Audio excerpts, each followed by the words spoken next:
Hello and welcome to part one of this history series on the East Asian world. We're going to begin with talking about the Chinese dynastic cycle.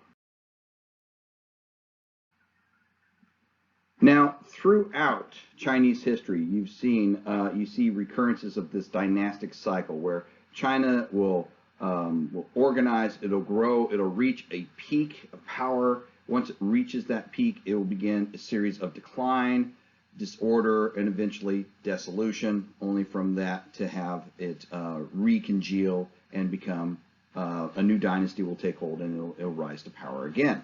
Okay. Typically, the rise is marked by war.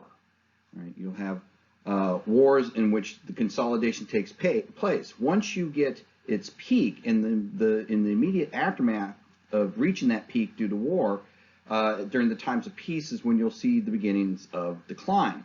Now, the results of this decline, or the end result of it, can have multiple directions that it can go. You can have, like, for example, just a decline and eventually collapse of the government into a state of warlords. Like, for example, after the Zhou dynasty had collapsed, you had the Warring States period.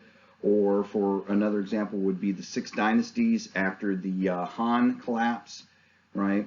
Other times the collapse is mitigated by some kind of external force coming in and taking over. Like, for example, the Mongol Yuan dynasty that is going to rise up and form, or in the case that we're going to talk about here, the eventual collapse of the Ming and the rise of the Qing dynasty. Now, the one thing you can say when you have these external dynasties come in is that the moment that they take control, they will very quickly sinicize, right?